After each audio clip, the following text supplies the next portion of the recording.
उसने घर से भागने का बड़ा फैसला कर लिया था। अपने फैसले से अपने बॉयफ्रेंड को आगाह किया। वो खुशी से चिल्लाया, ये हुई ना मोहब्बत। घर से भागने के लिए पिछली रात का वक्त तय पा गया। स्कूल, कॉलेज, यूनिवर्सिटी, उसकी सारी तालीम मुकम्मल हो चुकी थी। बस आखिरी सेमेस्टर का रिजल्ट आना बाकी था। आजकल उसे कोई काम नहीं था सिवाय बॉयफ्रेंड के साथ फोन पर लंबी चौड़ी खुशगप्पियां करने के। पिछले कुछ दिनों से उसका बॉयफ्रेंड उसे घर से भागकर शादी करने पर कायल कर रहा था। मोहब्बत के वास्ते लंबी चौड़ी दलीलें घड़ रहा था, अपीलें कर रहा था। वो बिल्कुल पागल हो चुकी थी। वैसे भी तो माँ बाप ने मेरी शादी ही करनी है, तब भी तो मुझे घर ही छोड़ना है। वैसे भी अब मैं मैच्योर हूँ, आला तालीम याफ्ता हूँ, आकला बालिगा हूँ, अपने फैसले खुद कर सकती हूँ। वैसे भी वो लड़का मेरी मोहब्बत है। वालिदैन को बता भी दूं तो भी वो मेरी शादी उससे कभी नहीं होने देंगे, क्योंकि वो तो मेरे लिए मेरे कजिन को पसंद करते हैं।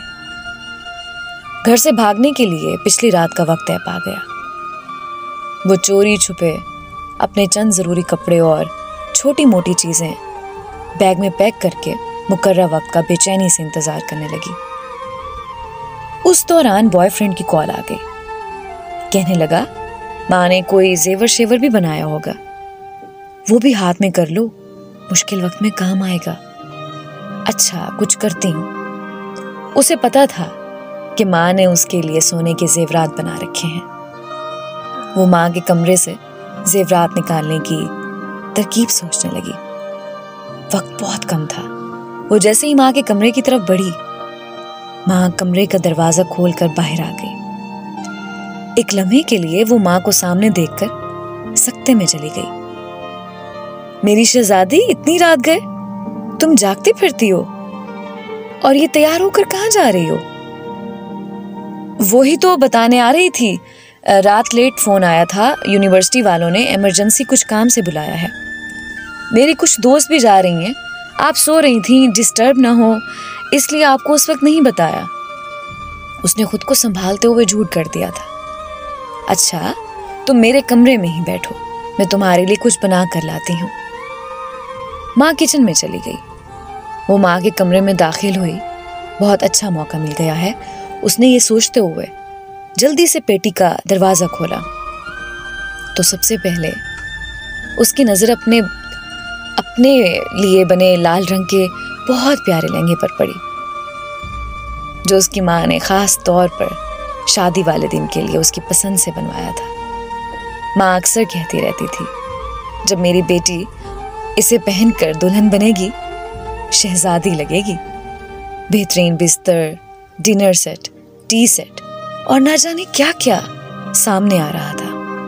बहुत सी कीमती और खूबसूरत चीजें ऐसी थीं जो माँ ने चोरी चोरी बनाकर रखी थीं, जिनका उसे इल्म भी नहीं था, जिनका इल्म उसे आज हो रहा था।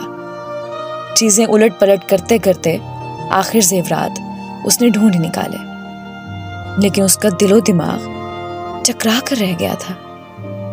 जेवरात उसे उठाए नहीं जा रहे थे। उसने कमरे में नजरें दौड़ाई तो देखा फ्रिज, मशीनें, बर्तन सब कुछ उसके लिए पड़ा रखा था। एक माँ के कमरे में एक दुल्हन का मुकम्मल सामान पड़ा था। ज़मीर ने उसे झंझोड़ा। वो सोचों में गुम गई।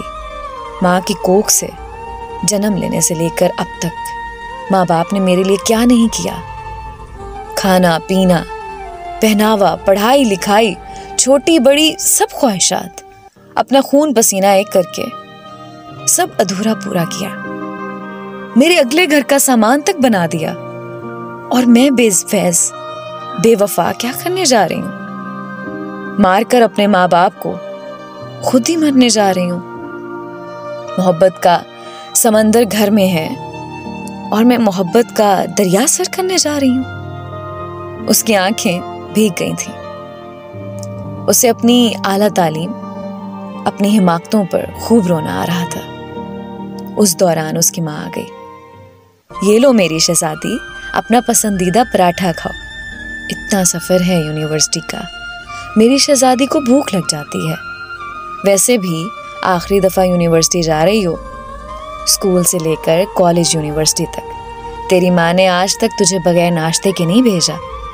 आज अगर तू बगैर नाश्ते के चली जाती तो तेरी माँ को मरते दम तक इस बात का दुख रहता। माँ की बात सुनकर बेख्तियार वो माँ के गले लगकर फूट फूट कर रोने लगी। माँ ने माथा चूम कर आंसू साफ करते हुए पूछा, मेरी शहजादी क्यों रो रही है? वो नजरें चुराते हुए कहने लगी, माँ मुझसे कितनी मोहब्बत करती हो ना, ये भी कोई बात हुई? अब माँ से बढ़कर भी भला कोई मोहब्बत कर सकता है? उस दौरान उसके मोबाइल की घंटी बार बार बजने लगी। उसने कॉल काटते हुए मैसेज लिखा, सॉरी मैं नहीं आ सकती और कभी नहीं आ सकती, क्योंकि मुझे मेरी मोहब्बत मेरे घर से ही मिल गई है। ये जो माँ की मोहब्बत होती है ना, ये मोहब्बतों की माँ होती है। तुम्हारा दुल्हन वाला लहंगा, तुम्हारे दूल्हे वाली शेरवानी तुम्हारे घर में ही पड़ी है। उसे मुंह काला करके कोर्ट कचहरियों में पहनने की बजाय अपने माँ बाप के घर से ही पहना करो, क्योंकि तुम पर उनका हक है जो बिल्कुल बरहक है।